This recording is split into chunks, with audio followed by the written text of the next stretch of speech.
Hey, Reggie. Nice to see you. Hope you're doing well. Um, a lot of Rudy Gobert's, impact and the conversation around him largely goes to his defense. But, what kind of pressure does he put on you guys offensively and other teams around the league offensively? I mean, the way they've been shooting the ball this year, the best three-point shooting team in the league, shooting the most threes as well. So the way that they've been shooting, like I said, and spraying the ball around, sharing it, makes it tough. And then you have a big guy like that who can finish at the rim, has good hands, and who can get you second chance points. Um, it's tough.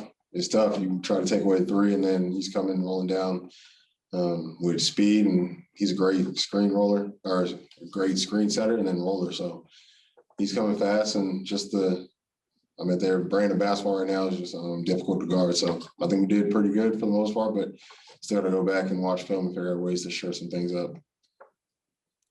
Thanks, James. Go over to Claudia. Hey, Reggie.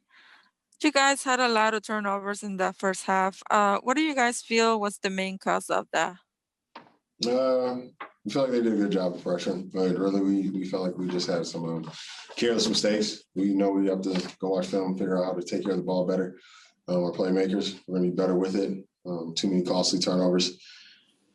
I mean, myself had three, so got to be better with the ball. But from there, I mean, they did a great job of pressuring us and forcing us into some spots that we didn't want to be in, that we were uncomfortable being in. And we're going to go back, like I said, watch film and try to figure out a way to shore things up offensively and defensively. Thank you. Thanks. Go over to Miriam. Hey, Reggie. Hey, so number one, how are your shoulders? And then also, when you guys are depleted like this, do you get tired of the last few games? You guys have been so undermanned. Does it catch up to you at all? I'm feeling good. I'm feeling good. Fortunate enough to be able to play today. Great training staff. I feel great. Be ready to go again on Friday. I'm happy to get a chance to play this team again. Best team in the West right now, so we really want to test ourselves and figure out where we're at. Being depleted is always tough. I think, you want to have your main guys out there, missing everybody who's out, missing Paul, missing Nick, missing Kawhi for sure. Certainly. They were missing 60 points on 50, 40, 90 split. So two All-Stars is always tough to play without. But next man up, we have to step up. We have to continue to figure out a way to do this collectively. And we have to hold them down because night in, night out, they hold us down. So, we can't wait to get our three starters back. We've been playing with some makeshift lineups. Getting Pat back has been big for us. So we just want to get everybody healthy and then kind of figure out where we're at. We feel like we're playing a nice brand of basketball, but the sooner we can get everybody back and start figuring ourselves out and how we're going to play will be great. But most importantly, we just want to get everybody healthy. Right on. Thanks, man. Thanks, Miriam. Go over to Andrew. Hey, Reggie. Obviously you guys have been short some starters for several games now, but you guys have come out and played really hard with the intensity. It's just noticeable. Do you feel like at the start of these games, the last few, since the Cleveland game, you guys have almost taken teams by surprise by how, even though you're down maybe 3 or 4 starters, you still led after the first quarter or played extremely hard? Do you sense that in other teams? If they're caught off guard, that's their business. I think we think we're highly capable. Honestly, we had guys who've been starters in this league. On other teams, we just feel like we got players that we can throw out there. We got a bunch of lineups that we can throw out there. Coach is very confident in this. Coach T. Lou does a great job of instilling confidence in us, allowing us to go play and playing our roles. So, ever since we've been kind of defining our roles, we all hold each other accountable. And we're enjoying this process. We're enjoying each and every game.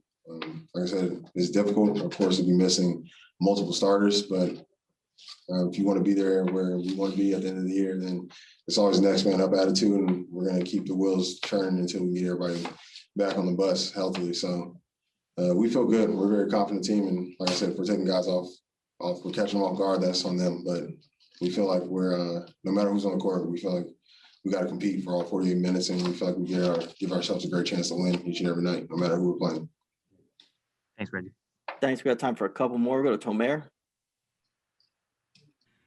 Hey, Reggie, this is I believe the third game now that you guys have started with you, Lou, and Pat. Obviously, the first 2 games were pretty good for you guys. Tonight, not so much, shooting-wise and turnovers. I'm curious, where do you think has been what has been the best part about this 3-guard lineup for you guys? What have been some of the challenges or struggles that you guys have had so far? I think the best part is pride. Honestly, we have a lot of pride. I think each and every guy really believes in themselves, and then when we look at each other, we believe in the next guy beside each other. So I know we ride each other as 3. We're really harping on each other about being the best that we can be, but that kind of just it goes throughout the whole team. Honestly, is we're always just talking about be the best we can be great, and hold yourself accountable. And then as a teammate, hold the next man accountable as well. Tonight, we probably felt like we probably just ran out a little gas. We played a great team. They came out and they figured out some things. They made some adjustments in the second half. So you got to take your hats off to them. They've been the #1 team in the league for a reason, and in this tough West. But I mean, most people probably say length is tough for us, but we're scrappy. We're a scrappy group. We all, like I said, we believe in each other, and we always feel like we have a great chance to win. So I love playing beside any of my teammates, but definitely being out there with Pat and Lou. I got confidence in those guys that they're going to back down from nothing, and they're going to bring their best each and every day. Thank you. Thanks. We'll take one last question from Ohm. Hey, what up, Reggie? I noticed as Utah was making their run during timeouts, you guys, a lot of the vets were trying to talk things out, figure things out, defensive assignments, stuff like that. I'm wondering how has that evolved from last year, maybe how different it was from last season to this season, where Ty does give you guys a chance to talk things out, but it really looks like you guys are trying to figure things out and communicate with each other. Yeah, I agree with you, Ohm. I think that's been the best thing. I wasn't here all of last year, so being here for a nice stretch and coming after the buyout, getting a chance to get to know the guys during that time, and then being here for the whole time this year is, yeah, I think we've definitely been more vocal, and we've been relying more. Guys have stepped up, honestly, just being leaders in their own aspect, and I think T. Lou's really given us a chance to grow as players, and he's really been listening to us and our input on how we feel like we can go out there and combat what's going on, whether it be defensively or offensively. But the best part of just being part of this group is really, despite losses or wins, and really more so during wins, is we're never satisfied. Honestly, we're never satisfied. We always want to find ways to get better. I mean, we know that there's other great players in this league too, and they get paid to play. They're going to make great plays, but we have this hunger about ourselves, and we have this greediness about ourselves, which is really great to be around. Being in this atmosphere is, we never want to give up any play. We want to be perfect each and every play. So we may get a stop, and it may be wrong rotations, but we come back and we're discussing it. We're trying to figure out ways to, keep the ball out of the guy, out of the hot man's hand, out of the guy ahead of the snake. And each and every day, it's been pretty interesting that, I mean, the coaches come in with their game plan, but the players as well get a lot of input on how we feel like we should compete and how we should go out there and play. And it's just been, I'm never a fan of vacuum thinking. So I think our coaching staff, they're not as well. And T. Lou's always open. So that's been the best part, is he's really been open to dialogue. And he doesn't, I mean, I'm sure he has all the answers, but he's allowing us to figure it out on the fly as well. And I think just down the stretch, it's going to make us a better team, because we were really taking ownership in the process, and we're enjoying each and every day.